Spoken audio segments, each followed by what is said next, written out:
Նախ տագնապ, հետո զարմանք, նաև հիացմունք։ Սեպտեմբերի 25-ին Հայաստանի երկնքում Starlink արբանյակների շարասյուն երևաց։ Իրենք ամբողջ երկրագնդի վրա այսպես ցանց են ստեղծում արբանյակների, որպեսզի ամեն տեղ լինի ինտերնետ։ Starlink-ը նոր սերնդի արբանյակային ցանց է, որը նախատեսված է ամբողջ աշխարհում լայնաշերտ ինտերնետ հասանելիություն ապահովելու համար։ Հրթիռը բարձրացնում է միանգամից 50-ից 60 արբանյակ, իրենց բաց է թողում, իրենք այսպես սկսում են դուրս գալ, այդ ժամանակ մենք իրանց տեսնում ենք, հետո իրանք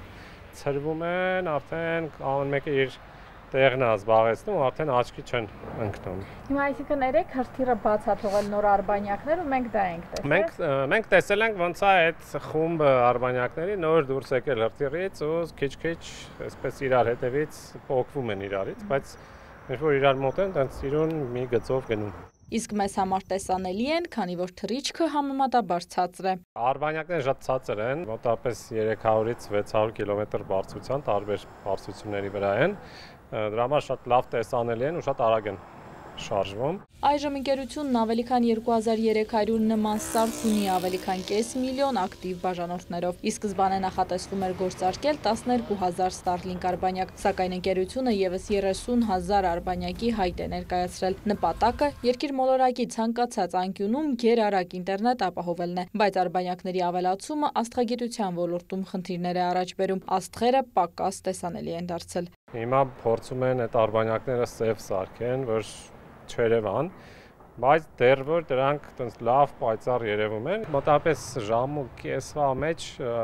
երկրի շուրջ հասցնում են պտտվել, բայց նենց է սարքած, որ մեկը գնում է հորիզոնից ցածր, մյուսը արդեն իր տեղը գրավում է, որ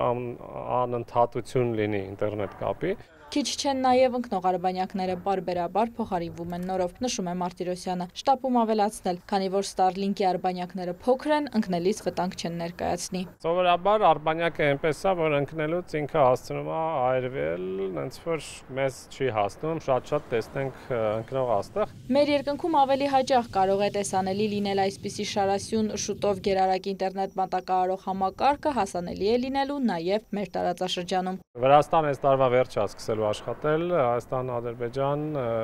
ուրեմն